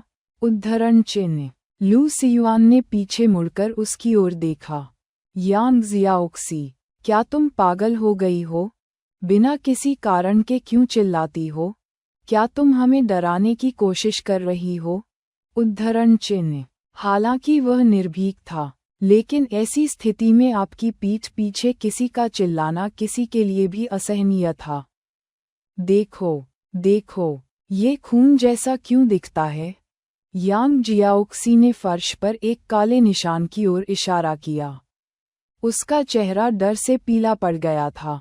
वह चिल्लाना नहीं चाहती थी, लेकिन ये सचमुच डरावना था। उसके शब्दों पर हे नान और रुआन येकियान भी आ गए। यांग जियाओक्सी के पैरों के नीचे काले निशान के अलावा एक प्राचीन लटकती हुई घड़ी भी थी। इस प्रकार की घड़ी अब बाजार में उपलब्ध नहीं थी। फर्श पर खून का धब्बा, जो मूल रूप से धूल के नीचे छिपा हुआ था, यांग जियाओक्सी द्वारा कुछ बार उस पर कदम रखने के बाद फिर से दिखाई देने लगा। यह शायद खून का धब्बा है। बात बस इतनी है कि समय के साथ खून के धब्बे काले हो जाते हैं, लेकिन यहाँ खून का धब्बा क्यों होगा? शेन मियामियान को ये बहुत अजीब लगा और डू टैंग के अनुसार यहाँ कोई खून का धब्बा नहीं होना चाहिए। डू टैंग के घर में हुई घटना के बाद यहाँ कोई नहीं रहता था। तो इस खून के धब्बे के पीछे की कहानी क्या थी? क्या ऐसा हो सकता है कि इसके बाद यहाँ एक और हत्या हुई हो, लेकिन इसके बारे में किसी को पता न चले? लू सियुआन ने अनुमान लगाया। अध्याय 831 मुझे कार तक ले चलो। वह नान खून के धब्बों का निरीक्षण करने के लिए झुका, फिर खड़ा हुआ और उदासीनता से कहा, कुछ साल पहले कुछ लोग रात में नशे में थे और यहाँ की चीजों पर अपनी नजरें गड़ाए थे। वे चोरी करने के लिए यहाँ आए और बाद में उनमें से एक दीवार से गिरी घड़ी से घायल हो गया और दूसरा इतना भयभीत हो गया कि वह दूसरी मंजिल से नीचे कूद गया। वह गंभीर रूप से घायल हो गया था, लेकिन चूंकि किसी की मृत्यु नहीं हुई, इसलिए बहुत से लोगों को इसके बारे में नहीं पता है। कुछ लोग कहते हैं कि यह एक अफवाह है, लेकिन अब ये सच लगता है। उद्धरण चिन्ह उद्धरण चिन्ह। हे नान के शब्दों से समूह इतना डर गया कि उन्हें अपने पूरे शरीर में ठंडक महसूस होने लगी। बस कुछ चुराने की कोशिश कर रहा था और तभी एक दुर्घटना घटी। ये जगह सचमुच दुष्ट लग रही थी। शेन मियामियान ने जमीन पर पड़ी प्राचीन घड़ी को देखा और आश्चर्य किया। घर का मालिक क्या सोच रहा था? आमतौर पर ऐसी घड़ियां नीचे लटका दी जाती हैं, है ना? और इस तरह की यूरोपीय सजावटी शैली के साथ इस तरह की प्राचीन घड़ी का उपयोग करना बहुत अजीब है। हे नान ने सिर हिलाया। बहुत समय हो गया। कोई नहीं जानता कि इस घर को बनाने वाले मालिक क्या सोच रहे थे। शेन मियामियान ने अपने होंठ भींचे और यांग जियाओक्सी पर नजर डाली, जो डर से कांप रही थी, और बोली, चलो बाहर चलते हैं। उद्धरण चिन्ह। मम्मा, उसने नान ने स्वाभाविक रूप से उसका हाथ पकड़ लिया। शेन मियामियान ने यांग शियाओक्सी के कांपते पैरों को देखा और फिर लू सियुआन से कहा, शियाओक्सी के पैर डर के कारण कमजोर हो गए हैं। वह निश्चित रूप से चल नहीं सकती। क्या आप उसे नीचे ले जा सकते हैं? उद्धरण चिन्ह। यांग जियाओक्सी के चेहरे पर एक मार्मिक भाव था। वह आंसुओं के कगार पर थी। यह मियामिया ही थी जिसने उसे समझा। आ जाओ, लू सियुआन ने नीचे झुकते हुए तिरस्कारपूर्वक कहा। मैंने तुमसे कहा था कि अंदर मत आओ, लेकिन तुम नहीं सुनोगे। अगली बार मैं तुम्हें इस प्राचीन घड़ी से बांध दूंगा। यांग जियाओक्सी जवाब देने से बहुत डर रही थी। उसे चिंता थी कि लू सियुआन उसे पीछे छोड़ देगा, इसलिए उसने आवाज निकालने की हिम्मत नहीं की। घर से बाहर निकलते ही हे नान ने फिर से दरवाज़ा बंद कर दिया। जैसे ही वे जाने वाले थे, उन्हें ऊपर से एक धीमी आवाज सुनाई दी। इससे पहले कि शेन मियामियान ऊपर देख पाता, हे नान ने उसे अपनी बाहों में खींच लिया। तभी कांच के जमीन से टकराने की आवाज आई। हर कोई सदमे में उछल पड़ा। लू सियुआन और रुआन येकियान ने एक स्वर में पूछा, मियामियान, क्या तुम ठीक हो? उद्धरण चिन्ह। मैं ठीक हूँ। शेन मियामियान ने अपना सिर थोड़ा हिलाया। उसका दिल भी तेजी से धड़क रहा था। वह करीब था। चलो बाहर चलते हैं। उद्धरण चिन्ह। किसी ने विरोध नहीं किया और वे तेजी से बाहर सड़क पर चले गए। घर की ओर पीछे मुड़कर देखने पर उनकी प्रत्येक अभिव्यक्ति गंभीर थी। जब तक आवश्यक न हो, दोबारा यहाँ न आएं, हे नान ने कहा। ठीक है, ठीक है, ठीक है। लू सियुआन की पीठ पर लेटे हुए यांग जियाओक्सी ने बार बार सिर हिलाया। पिछली बार मियामियान आंगन में एक पेड़ से लगभग टकरा ही गई थी, और इस बार वह लगभग कांच से टकरा गई थी। ये बहुत संयोग है। हमें यहाँ दोबारा कभी नहीं आना चाहिए। यदि आपके पैर ठीक हैं, तो नीचे उतरें। लू सियुआन ने यांग शियाओक्सी को ऊर्जावान ढंग से बोलते हुए देखकर कहा। जब वह उसे नीचे गिराने की तैयारी कर रहा था, लेकिन यांग शियाओक्सी उसकी गर्दन से चिपक गई और उसे नीचे जाने से मना कर दिया। उन्होंने कहा, मैं अभी भी घुटनों के बल कमजोर हूँ। एक अच्छे व्यक्ति बने और मुझे कार तक ले जाएं। बस उसे ले जाओ। शियाओक्सी वास्तव में अभी डरी हुई थी, शेन मियामियान ने कहा। ये सुनकर लू सियुआन ने उसे नहीं छोड़ा। ऐसा लगता है कि यहाँ फेंग शुई अच्छी नहीं है। ये सब अफवाहें नहीं हैं। मियामियान, आपको कम कीमत पर घर बेचना चाहिए, रुआन येकियान ने गंभीर अभिव्यक्ति के साथ कहा।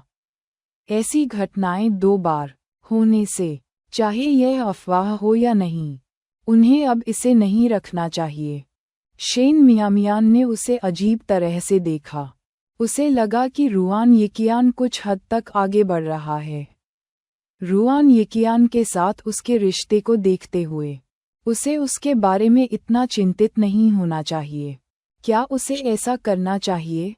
जैसे ही वह हैरान थी, उसने हे नान को ये कहते हुए सुना, आपको घर के बारे में चिंता करने की ज़रूरत नहीं है, चूंकि उसने इसे खरीदा है, इसलिए इसे घाटे पर बेचने का कोई कारण नहीं है। अध्याय 832 बाल प्राप्त करना।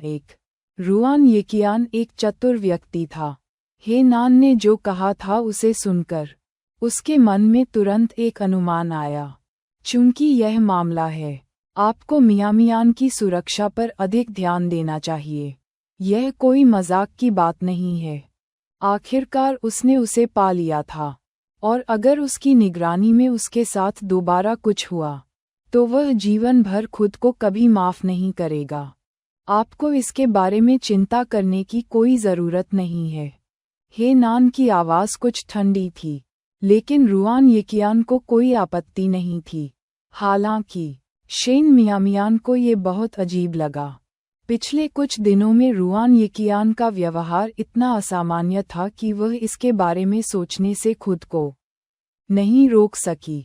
अगर चीजें स्पष्ट नहीं हुईं, तो उसे डर था कि वह दोबारा आएगा।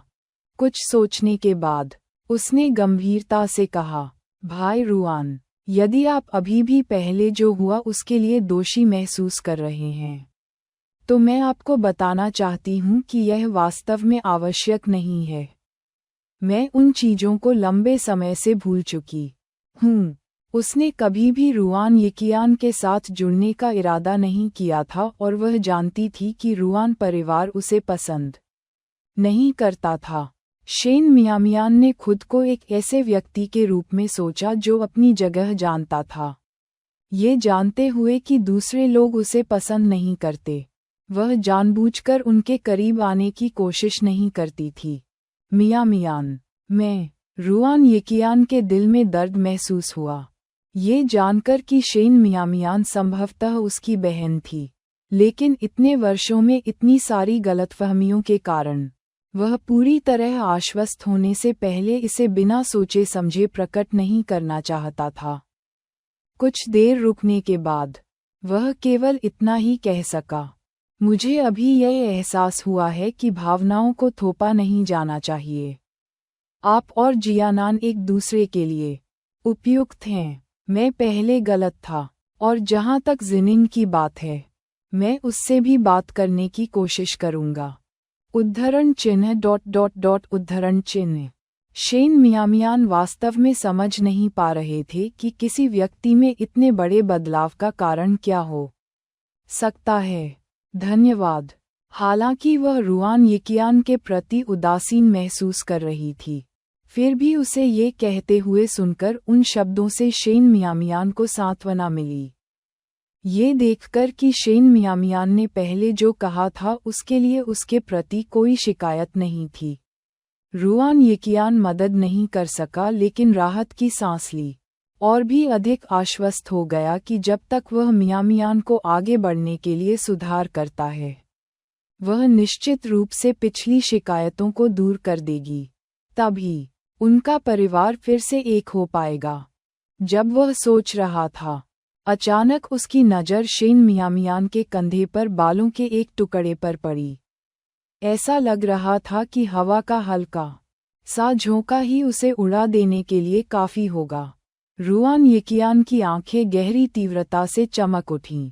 उसकी उंगलियां हल्की सी हिल रही थीं। हे नान ने उस पर एक नज़र डाली, जिसमें चेतावनी का संकेत था, और फिर शेन मियामियान को कार की ओर ले गया।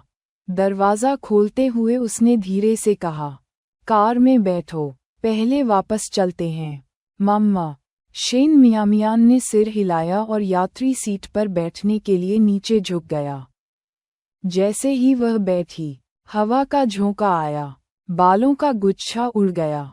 रुआन यकियान ने कभी महसूस नहीं किया था कि उसकी दृष्टि इतनी तीव्र है, और शेन मियामियान के संदेह को जगाने और हे नान के गुप्त रूप से हस्तक्षेप करने के डर से उसने लापरवाह होने का नाटक करते हुए बालों को धीरे धीरे जमीन पर गिरते देखा। हालांकि एक बार भी उसने इसे अपनी परिधीय दृष्टि से बाहर नहीं जाने दिया। आप एक मरे हुए सूअर की तरह भारी हैं। अब समय आ गया है कि आप अपना वजन कम करने के बारे में सोचें। लू सियुआन ने यांग शियाओक्सी को कार की पिछली सीट पर बिठाते हुए और बड़बड़ाते हुए कहा। ये लड़की अधिक वजन वाली नहीं लग रही थी, लेकिन उसे ले जाना एक बोझ था। स्वर्ग जानता है कि वह क्या खा रही थी। मुझे अपना वजन कम करने की आवश्यकता क्यों होगी? मैं बिल्कुल भी मोटी नहीं हूँ। क्या आपको मुझे थोड़ी देर के लिए ले जाने देना इतनी बड़ी बात थी? जैसे कि मैं आपका ध्यान आकर्षित करना चाहती हूँ, यांग शियाओक्सी ने जवाब दिया। अब वह कार में थी और लू सियुआन के प्रति कोई सम्मान नहीं दिखा रही थी। कार के अंदर ही दोनों के बीच जुबानी जंग शुरू हो गई। लू सियुआन ने झुंझलाहट से भरते हुए यांग शियाओक्सी को यार्ड में फेंकने की धमकी दी, जिससे वह डरकर कार की सीट से चिपक गई और मदद के लिए चिल्लाने लगी। उनके मजाक के बीच फंसा शेन मियामियान कुछ हद तक हैरान था। ठीक है, सियुआन, उसे डराना बंद करो। वह वास्तव में पहले डरी हुई थी। चलो आराम से बैठें और पीछे चलें।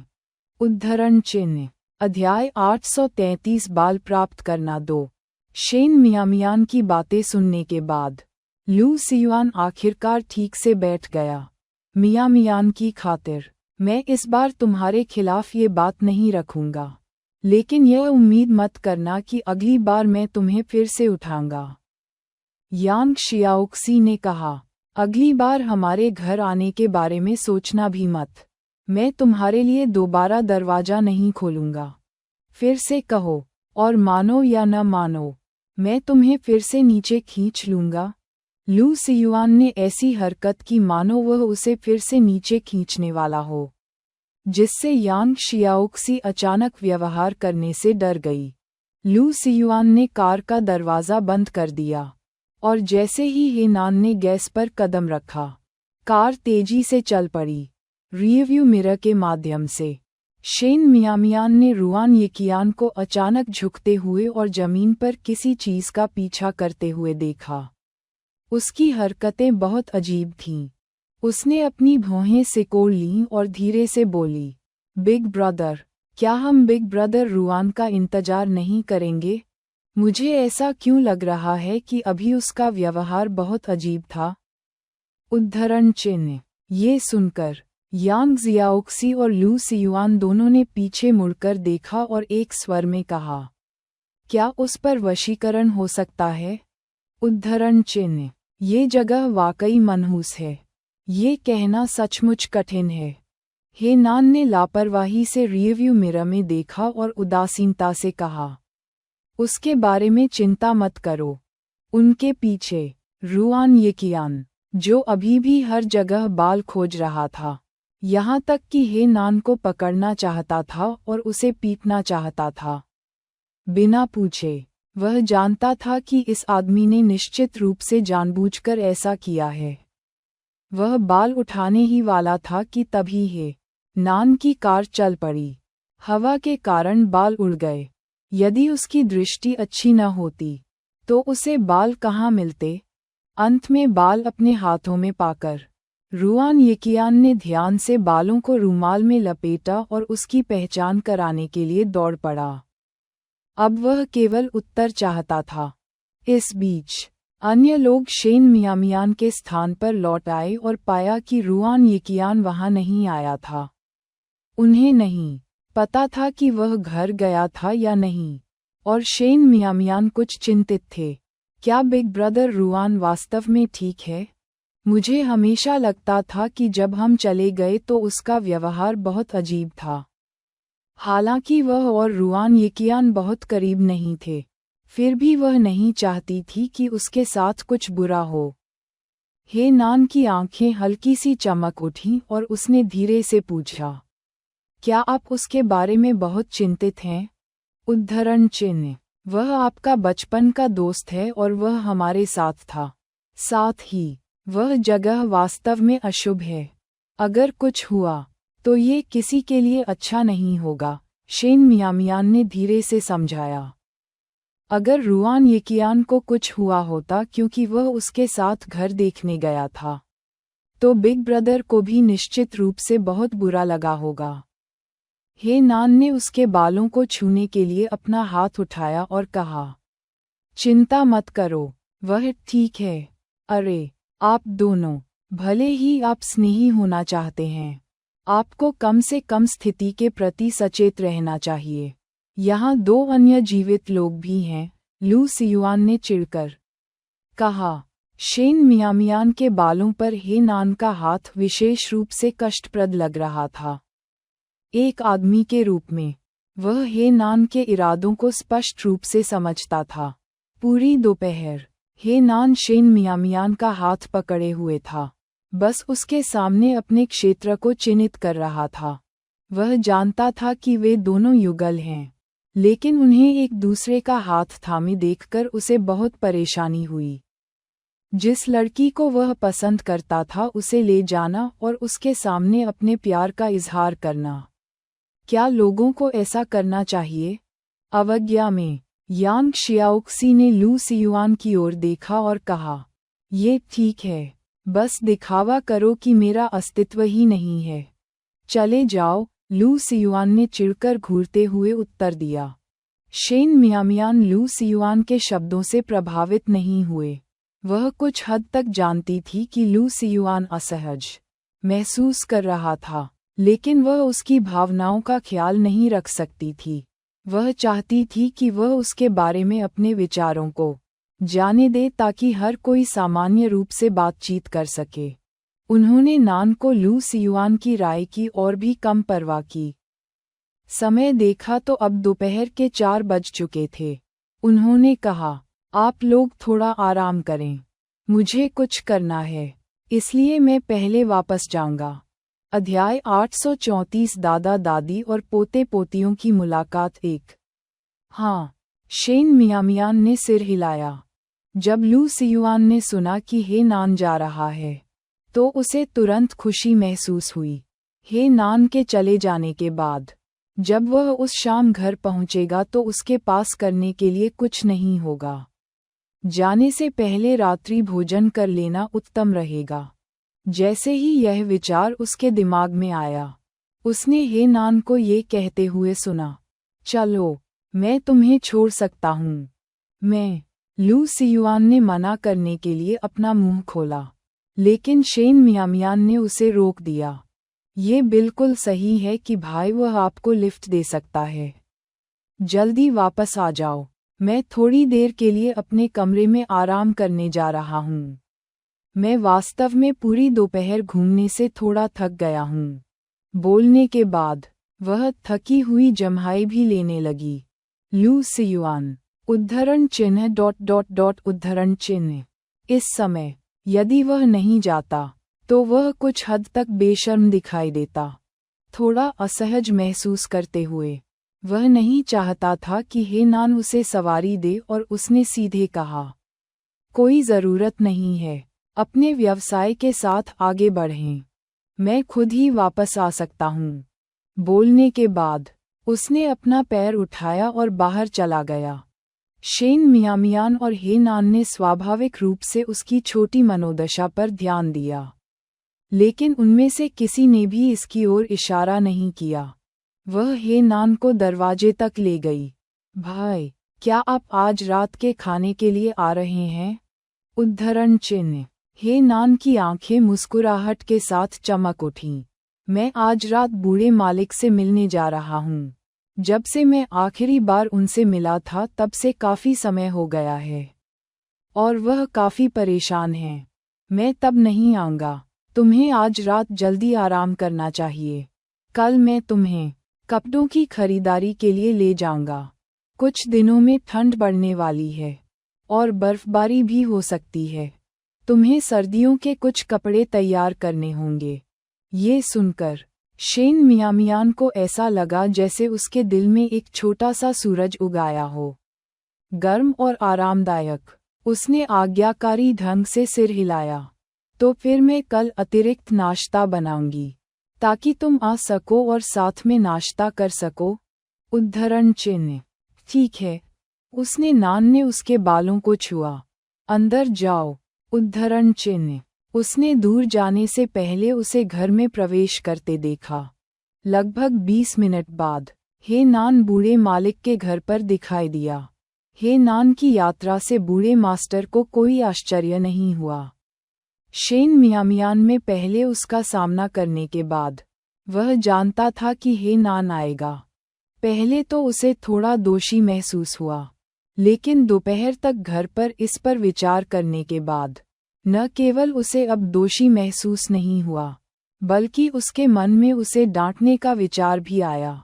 यदि हे नान एक प्रेमिका नहीं ढूंढता और उसे घर लाए बिना छुपाता नहीं, तो क्या उसे भिखारी की तरह व्यवहार करने की आवश्यकता होती? वह वृद्ध थे और उनके लिए अपनी पोती को देखना आसान नहीं था। उसे ऐसा कष्ट क्यों सहना चाहिए? इस तरह सोचते हुए बूढ़े मालिक का गुस्सा भड़क गया और उसने दरवाजे में प्रवेश करते ही हे नान को सख्ती से देखा। बूढ़े मास्टर की अभिव्यक्ति देखकर हे नान को पता चल गया कि उसके दादा पहले से ही हमला करना चाहते थे। वह जल्दी में नहीं था, बल्कि पुराने मालिक के सामने बैठ गया। बटलर ने उनके सामने मेज पर एक गिलास पानी डाला और फिर उन्हें अकेला छोड़ दिया। बूढ़े मालिक ने थोड़ी देर तक इंतजार किया और ये देखकर कि हे नान चुप रहा, उसने छींकते हुए कहा, आप इतनी जल्दी आ गए। क्या आप मुझे डांटने की योजना बना रहे हैं? उद्धरण चिन्ह। दादाजी, क्या आपको पहले यह नहीं बताना चाहिए कि आप वहाँ क्यों थे? उन्होंने नान ने प्रतिवाद किया। इससे पहले कि बूढ़ा मास्टर कुछ बोलता, उसने कहा, आपका पोता अपना काम नहीं कर रहा है और आपकी सेवानिवृत्ति के पैसे खर्च कर रहा है। आपके पास भोजन के लिए पर्याप्त नहीं है, इसलिए आप भीख मांगने पर उतर आए हैं। उद्धरण चिन्ह। मुझसे पूछने के लिए आपके पास अभी भी चेहरा है। बूढ़े मास्टर ने अपना तैयार किया हुआ भाषण निकालते हुए बेरुखी से उपहास किया। अगर तुमने मुझे बताए बिना अपने लिए एक गर्लफ्रेंड नहीं बनाई होती, तो क्या मुझे, एक बूढ़े आदमी को, अपनी पोती से मिलने के लिए इस तरीके का सहारा लेना पड़ता? अगर मैं खुद देखने नहीं गया होता, तो मुझे आज तक पता भी नहीं चलता कि वह जवान लड़की तुम्हारी गर्लफ्रेंड है। तो क्या आप हर सप्ताह वहाँ भोजन का घोटाला करने के लिए जा रहे हैं? उन्होंने नान ने मामले की जड़ पर ध्यान केंद्रित किया। बूढ़े मालिक का चेहरा शर्म से लाल हो गया। भोजन में घोटाला? क्या मेरे लिए अपनी पोती के हाथ से थोड़ा सा चावल खाना ठीक नहीं है? उद्धरण चिन्ह। अध्याय 835 दादा दादी और पोते पोतियों की मुलाकात 2। जहाँ तक मुझे पता है, आप वहाँ सिर्फ खाना ही नहीं खाते, आप हमेशा अपने साथ ले जाने के लिए भी कुछ पैक कर लेते हैं, हे नान ने कहा। यह मेरी पोती बहू की पितृभक्ति है, दादाजी ने उत्तर दिया।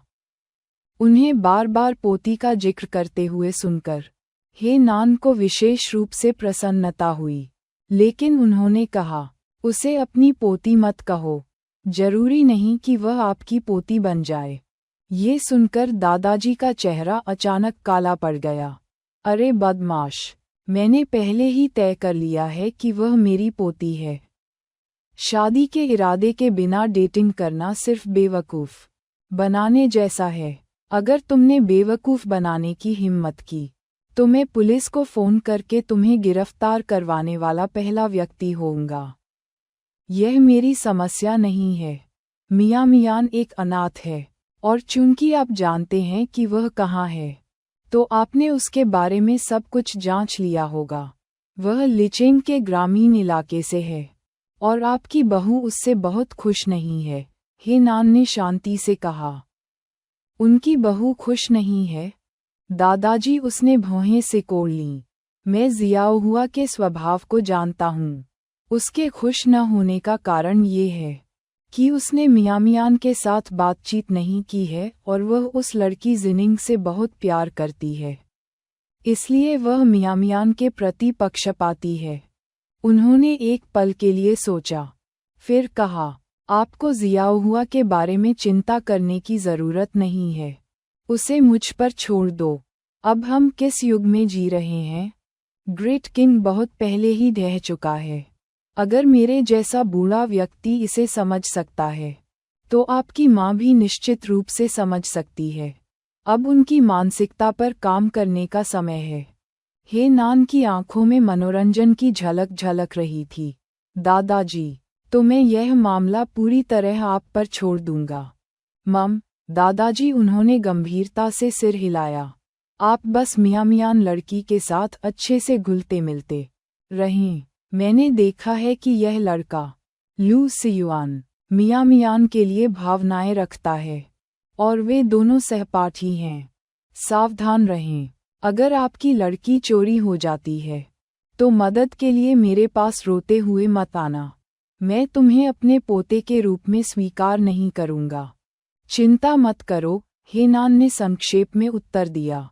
हे नान के चेहरे पर आश्वस्त भाव देखकर दादाजी को अचानक एहसास हुआ कि उन्हें धोखा दिया गया होगा, लेकिन जीवन भर चतुर रहने के कारण वह ये स्वीकार करने के लिए तैयार नहीं थे कि उनके पोते ने उन्हें धोखा दिया है।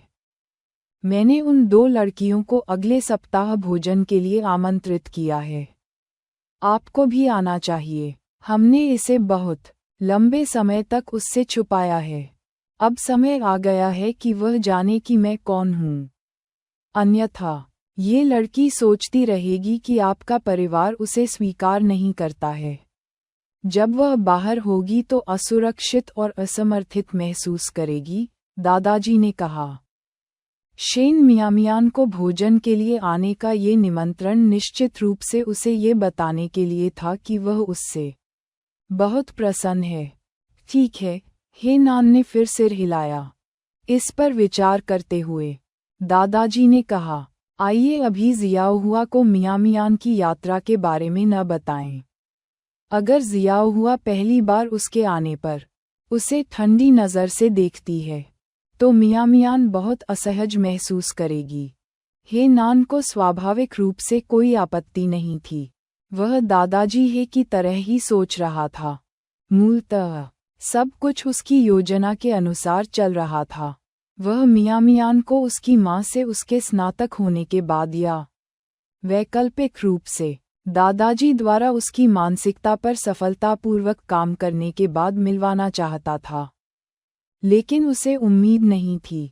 श्रीमान, ये रात के खाने का समय है, बटलर ने उनके पास आकर धीरे से कहा। दादाजी वह हमेशा समय से भोजन करते थे। रात्रि का भोजन शाम 5:30 बजे करते थे। मम, दादाजी ने जवाब दिया और खड़े हो गए।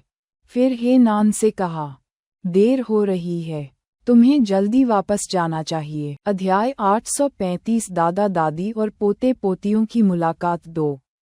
जहाँ तक मुझे पता है, आप वहाँ सिर्फ खाना ही नहीं खाते, आप हमेशा अपने साथ ले जाने के लिए भी कुछ पैक कर लेते हैं, हे नान ने कहा। यह मेरी पोती बहू की पितृभक्ति है, दादाजी ने उत्तर दिया। उन्हें बार बार पोती का जिक्र करते हुए सुनकर हे नान को विशेष रूप से प्रसन्नता हुई, लेकिन उन्होंने कहा, उसे अपनी पोती मत कहो, जरूरी नहीं कि वह आपकी पोती बन जाए। ये सुनकर दादाजी का चेहरा अचानक काला पड़ गया। अरे बदमाश, मैंने पहले ही तय कर लिया है कि वह मेरी पोती है। शादी के इरादे के बिना डेटिंग करना सिर्फ बेवकूफ़ बनाने